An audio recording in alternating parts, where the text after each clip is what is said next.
Bonjour, c'est Cryptoly, j'espère que vous allez bien. Aujourd'hui, on a une très bonne nouvelle. A priori, il devrait y avoir un deal entre la Chine et les USA. Ce serait peut-être la fin de cette guerre économique qui dure déjà depuis un certain temps.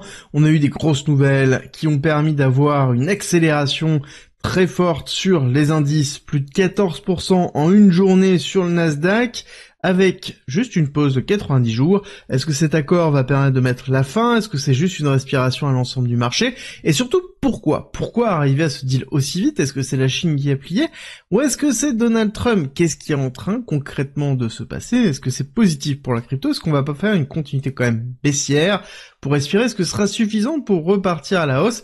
J'essaie de répondre à toutes ces questions dans cette vidéo et on va commencer par la petite blague, c'est que durant ce meeting, on voit Donald Trump féliciter justement ses deux compères qui sont sur la droite, il les pointe bien, pour dire lui il a fait 2,5 milliards de dollars aujourd'hui et lui 900 millions, jour où il a dit c'est le moment d'acheter et il a fait l'annonce des 90 jours de temporisation au niveau des tarifs. Bref, en effet, il y a eu beaucoup de personnes qui ont fait beaucoup d'argent, beaucoup qui l'ont perdu aussi avec la mèche, l'énorme mèche qui a fait beaucoup de mal notamment aux shorters. On reviendra dessus quand on analysera les graphiques dans quelques instants. En attendant, la seule chose qui est sûre, c'est que on a de la volatilité au niveau du S&P 500 qui dépasse celui du Bitcoin, enfin celle du Bitcoin, d'accord?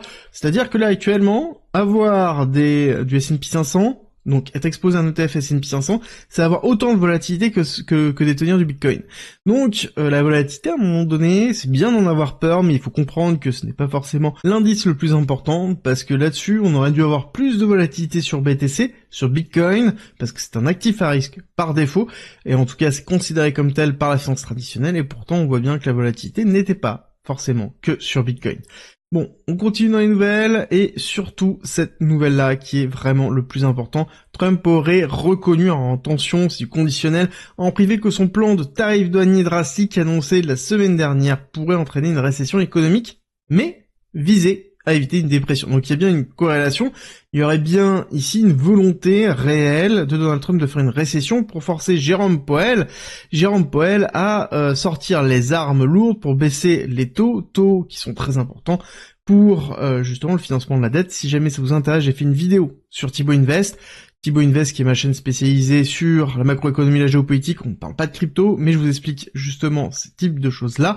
C'est en commentaire, en description, si vous voulez justement rejoindre la chaîne et regarder la vidéo que j'ai faite hier pour vous expliquer tout ça. Dans tous les cas, en effet, le but c'est créer de la douleur, c'est certain, et étant que Jérôme Powell ne plie pas, qu'est-ce qu'on essaie de faire? On essaie d'aller chercher ici auprès de la Cour suprême pour voir s'il peut mettre en stand-by, en tout cas virer temporairement quelqu'un qui serait dans une commission telle que la Fed. Globalement, il cherche à virer ici Jérôme Powell pour faire passer une baisse des taux parce qu'il a besoin que les taux baissent. Dans tous les cas, ce qui est sûr et certain, c'est que ça se passe pas exactement comme il le souhaite. On voit la Chine et l'Union européenne qui commencent à négocier sur la diminution des taxes douanières, notamment sur les voitures électriques chinoises. Ça, ce n'est pas une bonne nouvelle. On sait que l'industrie automobile européenne a beaucoup de mal déjà jusqu'à maintenant, donc on pourrait avoir ici pas forcément de bonnes nouvelles pour eux, mais est-ce que ce serait bon pour l'économie globale? Ça, malheureusement, on ne sait pas encore. C'est pas forcément une bonne nouvelle, et ni une bonne nouvelle pour les USA. En tout cas, autre nouvelle aussi très importante, et c'est celle-là qu'il faut retenir vraiment avant tout. Donald Trump aurait déclaré à huis clos, encore une fois, à huis clos, qu'il avait hâte de conclure un accord commercial avec la Chine, et globalement, il y a des discussions qui sont en cours. A priori, on est en train de valider ici un deal. Alors, est-ce que c'est un deal qui va être pro-chinois ou pas? Ce qui est sûr et certain, c'est que le retournement de situation qu'on est en train de voir n'est pas forcément quelque chose qui était calculé par Donald Trump en tant que tel. La baisse des obligations et l'envolée des taux obligataires fait que Donald Trump n'a plus trop le choix, il va falloir passer un deal assez rapidement, et on le voit, la tonalité a changé, ce n'est plus j'attends un appel de la Chine, c'est là, on commence à donner des informations comme quoi, bon bah j'ai hâte de discuter, il va falloir qu'on commence à discuter, on est disponible pour discuter. Globalement, la main a changé, et on se demande si la Chine a compris, je pense que oui. Mais les autres nouvelles à prendre en considération, elles sont très importantes, c'est celle-ci aussi. Nous avons bougé des troupes au Panama. C'est passé vraiment très très discret sur un micro-passage que l'on retrouve ici. globalement, on a bougé beaucoup de troupes sur le Panama. Panama, on rappelle que c'est le canal du Panama, qui est un canal très important pour les USA dans le flux maritime et surtout dans l'économie américaine, et donc il était majoritairement sous contrôle chinois avec beaucoup de sociétés autour chinoises qui s'étaient déjà implantées là, et on voit que on avait déjà eu un deal qui devait être mis en place avec BlackRock sur le fonctionnement de Panama, qui a été annulé il y a quelques semaines par une action chinoise a priori, encore une fois, là on met des gros guillemets, mais ça n'empêche que là il y a une action militaire qui est en cours pour sécuriser le canal du Panama. On sait que là c'est une confrontation directe avec la Chine, et donc ça montre bien que les tensions sont très fortes. On devrait avoir une négociation dans les jours qui arrivent avec principalement la Chine, et on devrait faciliter ici à ce moment-là la récupération des marchés, ce qui sera positif pour Bitcoin. Autre chose qui est positif pour Bitcoin, c'est la Chambre des représentants du New Hampshire qui adopte le projet de loi HB 302. Globalement, c'est la réserve de Bitcoin qui permet au Trésor d'État d'investir jusqu'à 5% des fonds publics dans les actifs numériques, principalement Bitcoin. Donc ça, c'est positif, mais ça ne veut pas dire que ça va pump. C'est très important de comprendre que ça, encore une fois, c'est une très bonne nouvelle, mais sur le long terme. On a beaucoup de bonnes nouvelles, mais elles sont toutes sur le long terme. Prenez-le en considération. À chaque fois qu'on va avoir une bonne nouvelle, comme par exemple ici la SEC qui retire des charges sur Nova Labs, Helium, ça c'est une bonne nouvelle, mais ça veut pas dire que ça va pump. Le fait qu'on ait ici les démocrates qui condamnent le département de justice parce qu'ils ont retiré leur unit crypto pour ici être concentrés sur l'attaque crypto, ils ont retiré tout ça, et ça c'est des très bonnes nouvelles pour l'écosystème. Mais par contre, ça ne veut pas dire que ça va pump tout de suite. C'est vraiment positif sur le long terme, mais on est malheureusement concentré sur des nouvelles qui sont beaucoup plus court-termistes, avec la macroéconomie qui pèse lourd, très lourd. C'est pour ça qu'on a fait toute une intro dessus, parce que c'est clairement ce qui drive le marché actuellement, et c'est même pas la macroéconomie, c'est ça le pire.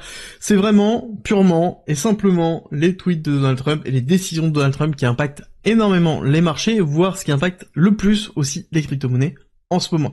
Bon, si vous voulez aller plus loin, n'oubliez pas que vous avez la communauté privée gratuite qui est disponible, vous avez de la formation, de l'information, vous avez des guides, vous avez les anciennes masterclass, bref, vous avez tout pour pouvoir progresser, c'est gratuit, et en plus vous avez accès à une application gratuite où vous avez tous les cours et un moyen de communiquer avec d'autres investisseurs comme vous. C'est en commentaire en description si ça vous intéresse, et notamment pour nous rejoindre. En attendant, on fait un point sur le Nasdaq obligatoire parce que en ce moment c'est vraiment ce qui drive. On voit qu'on a une belle réaction ici sur la sell zone, mais qu'on tient plutôt bien. On a comblé une grosse partie de l'imbalance qui se trouvait ici, et on voit qu'on maintient des niveaux clés au niveau des 18 200, ce qui est positif, d'accord. Là pour moi je m'attendais à ce qu'on ait une réaction beaucoup plus forte, ce n'est pas le cas, on arrive à bien tenir des niveaux, et donc si jamais là on a une invalidation de la reprise de la tendance baissière, donc c'est-à-dire quelque chose qui fait ça se caractériserait par tout simplement une rupture des 19 259, donc ça veut dire recasser ici les 0,5, donc on aurait bien eu une réaction de marché sur les 0,5, ici une validation de la réaction haussière, et donc on irait chercher les liquidités au niveau des 20 380, et certainement aller chercher les 21 000 points, et là on retourne dans une autre zone, qui serait une zone de rechargement de short, long terme, donc là il faudra faire très attention, mais en tout cas ça veut dire qu'on aurait une respiration pour quelques jours, à savoir qu'on a eu des bonnes nouvelles aussi macro, et oui, ça on a tendance à les oublier, mais on a l'inflation qui est à 2,4% versus 2,5%, donc on a bien une baisse de l'inflation sur le mois de mars, très positif. Forcément, là-dessus, Trump s'est auto-congratulé, et si jamais ça avait été en positif ou à 2,5 ou à 2,6, il aurait dit, tel un bon politicien, que c'était Biden et son administration. Bref, ça n'empêche que ici, on a quelque chose qui est positif, l'inflation est en train de baisser. Alors du coup, est-ce que c'est une baisse de l'inflation ou est-ce que c'est un début de récession ? C'est la grande question, je pense, des semaines et des mois qui vont suivre. Dans tous les cas, la réaction a été mitigée. On aurait aimé avoir une réaction beaucoup plus forte, ça n'a pas été le cas du tout. Est-ce que c'est en deux temps ? Peut-être, mais le point important à noter, c'est qu'on a vraiment le dollar qui continue sa chute. On voit bien la première impulsion baissière qui a été très forte. On a une phase de consolidation. Deuxième impulsion baissière, et on est reparti dans le bad range où on était en septembre 2024 et en juillet 2023. Donc vraiment très rare d'arriver dans un dollar en dessous des 100 points, et là on voit que ça a été racheté tout de suite. Je pense qu'on aura une phase de consolidation, on aura certainement un retour, une respiration, et on verra si on consolide en dessous. Si on consolide en dessous, ça sous-entend que là, on va avoir une dépréciation du dollar à l'échelle mondiale, et là, ça va pas forcément être ultra sexy. Pourquoi on a cette chute? Je pense que je répondrai à ça sur Thibaut Invest dans une vidéo, certainement la semaine prochaine. En attendant, quels sont les impacts de tout ça sur BTC? Normalement, quand on a un dollar qui chute, on est censé avoir un BTC qui surperforme. Quand on est censé avoir ici une accélération haussière au niveau du Nasdaq comme on est en train de le voir maintenant et comme on l'a eu là, on doit avoir un BTC qui pousse. Oui, mais c'est quand même très très mitigé. On va pas se le cacher que on voit pas forcément beaucoup de force. On est en vue daily aujourd'hui, donc chaque bougie est égale à un jour. On est sur le CME, le Chicago Mercantile Exchange, donc c'est-à-dire le futur des institutionnels. Bon, bah écoutez, j'ai envie de vous dire que oui, on a comblé le gap qui se trouve ici, on a eu la même réaction que le Nasdaq, on a une petite accélération haussière, on est quand même très très corrélé, pas forcément beaucoup de mouvements haussiers, donc tant qu'on ne casse pas ce niveau-là, donc c'est-à-dire les 84 000, pour moi c'est le même principe que sur le Nasdaq, ça veut dire qu'on a une continuité baissière qui est en attente, et même en termes de structure pure et dure, et ça c'est très important de le retenir, c'est que cette zone-là, donc c'est-à-dire quand on va chercher les 89 000 à 90 000, bah, c'est ça, en fait, le break of structure. C'est-à-dire que c'est ce top-là qui a entraîné ce plus bas. C'est-à-dire que on a toujours une tendance qui, court terme, moyen terme, est baissière, on la voit bien, il n'y a pas en tout cas de biais de ce côté-là, on le voit bien que ce top-là a entraîné ce plus bas-là, donc tant qu'on ne l'a pas cassé, tant qu'on ne l'a pas invalidé, malheureusement, la tendance est toujours baissière, court terme, moyen terme, donc il faut impérativement casser au-dessus de ça, refaire un petit plus bas, maintenir ce plus bas-là, donc à ce moment, on aura un setup qui sera plutôt haussier, tant que c'est pas ça, on n'aura pas de vecteur de retournement,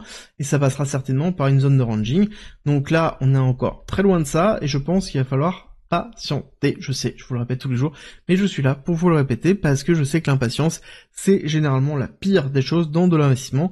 Le point que je voulais noter, justement, aussi, c'est la notion d'émotion, qui est toujours très importante. On a une émotion qui est en train de se tasser, une respiration, ça commence à devenir un peu plus soutenable par rapport à ce qui s'est passé ici. D'accord? Là, on voit bien qu'on avait vraiment une incertitude générale, une peur très très forte, un mouvement violent, très puissant, avec derrière beaucoup de liquidation.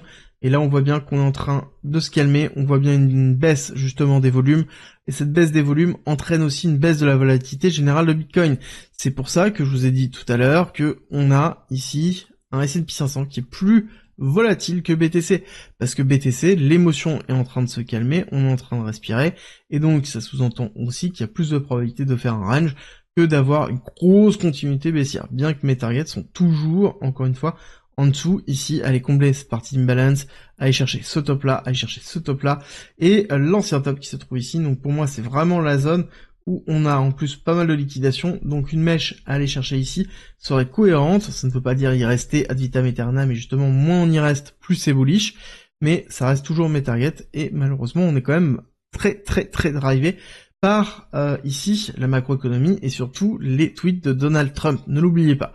En attendant, on a fait ici deux belles mèches, certains diront qu'on est sur un double bottom qui a été effectué, réaction haussière, maintien ici de cette zone avec l'imbalance, tant qu'on tient cette zone-là et que on pousse pour aller casser ici cette liquidité, c'est positif, même si le mouvement vraiment moyen terme est toujours baissier et pour le casser c'est les 89 000 comme je vous l'ai dit tout à l'heure.